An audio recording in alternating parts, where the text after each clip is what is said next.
My talk is about inspiration, which is the subject of the conference, and it's about appreciation providing inspiration with the goal of satisfaction. And the way I've always looked at it is appreciation is very important to me, which is that you appreciate the things you have. Some of the earlier talks have talked about appreciating things you have, so this is building on that. There's a potential paradox with appreciation, which is if you appreciate what you have, then perhaps you won't be inspired to do more. But I don't believe that's true. I think if you accomplish something, you will only get satisfaction if you ultimately appreciate it.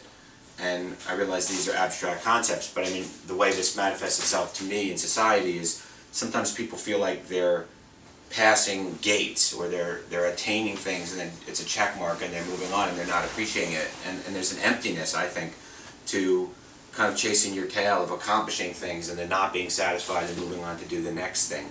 And for true inspiration to really accomplish greatness, I think appreciation of what you have accomplished is the fuel for that. So I don't think there's a paradox to spending a lot of energy on appreciation in order to inspire you to do more. And that's really important to me. And the reason it's important to me, I think, is like a lot of these things, it's biographical. And I'll talk a little bit about that. I was the fourth of four boys that my mom had in 5 years.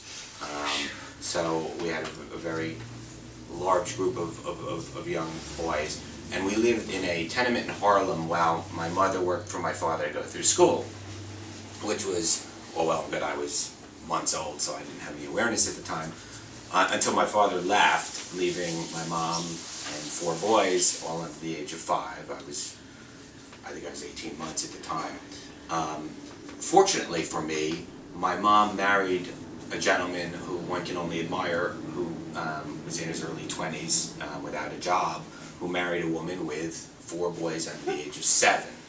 So just envision yourself at age 25, 26, marrying without a livelihood, marrying a woman that's got 4 boys that aren't yours under the age of 7 and taking that kind of responsibility on. But there's more to the appreciation than just that. My father who raised me, which is the person that was kind enough and warm enough to do that, became a school teacher, and he did so for a good reason. He was very good with children, and he nurtured me and all my brothers, and was a Little League manager, and he was home summers, and he was home before us at school, and certainly treated us as his own, but more than that, was an ideal father from all those perspectives. My biological father, who left, went on to have a couple of other families and not a lot of success on the child rearing front. The sad thing is that my father, who raised me, like every other male that I know of in his family, died before the age of 50 because they had just very poor genetics. So the reason that I have the appreciation is I had the good fortune, and I've been gifted with a family history of longevity and native intelligence that's very fortunate, and that comes from my biological father, who appears not to have a great talent at raising children, but yet I had this person substitute in who is an absolutely perfect person for raising children, but whose, unfortunately, genetic profile one wouldn't want if they were a male in his family. And so this inculcated me at an early age just to appreciate what you have. I mean, anyone that gets that kind of luck, and you know, and my mother and so forth, obviously was a saint for the way she pulled it all together. So that's the appreciation source of, I think, why it's so important to me. Now, what do I see in society that sort of interferes with everyone appreciating things that they have? And I thought Neil's talk, which kicked off today, pointed out really so symbiotic with the talk I'm giving, which is all these little things that we need to appreciate along the way. But yeah, I think there's so much in our culture, and we've all learned about this, I think, in different schooling and informally, about the fashion magazines that make you feel like you're not good enough, or you know, or rich enough, or whatever it is, or the chase for money, or whatever, materialism and those kind of things. I think a great example is the celebrity culture. I mean, we all succumb to that of watching celebrities, but it's look how great they have it, and I'm sort of somehow less than that for not having done that. And I think that impedes our ability to appreciate the simple things and even the great things that we do, because there's always this need for more and more and more.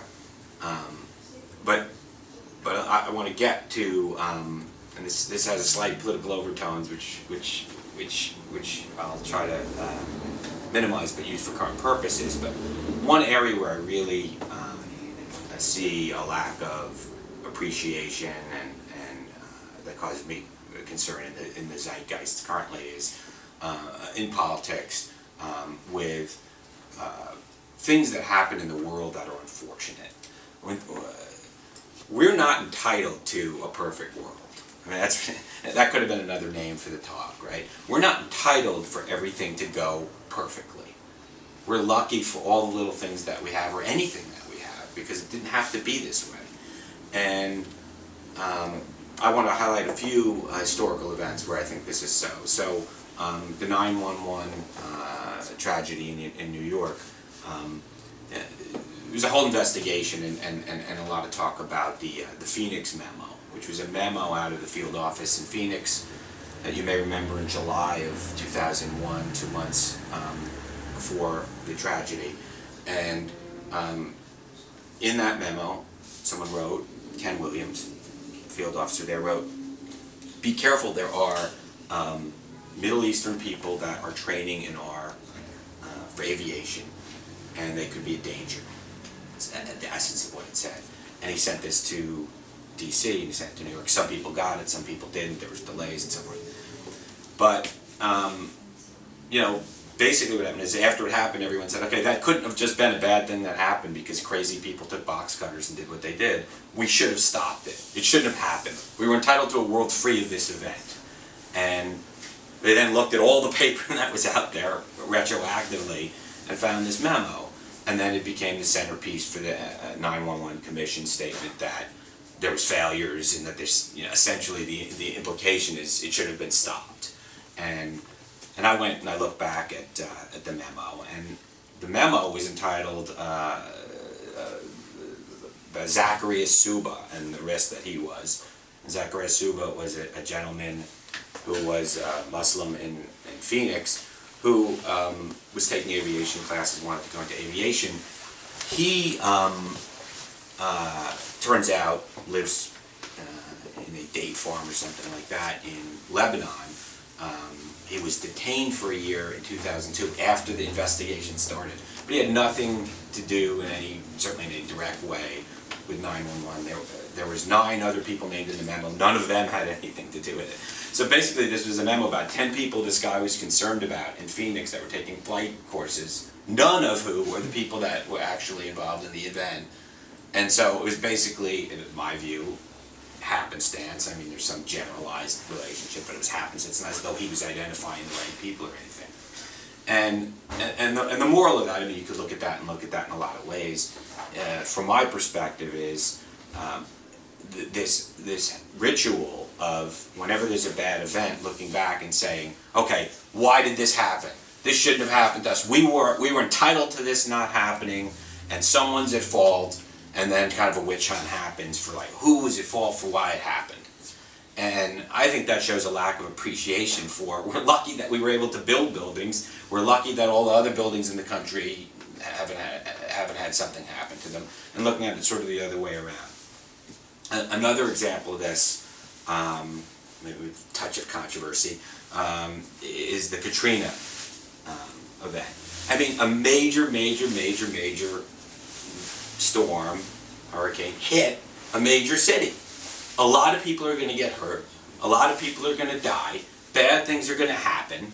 And yes, the government could have done better, and Bush did bad things, and people should have had buses this way and trucks that way, and the Superdome shouldn't have been as it was or whatever. But to me, that's around the fringe. I mean, the major grief is a major storm hit a big city. And we're not entitled to never have major storms hitting big cities.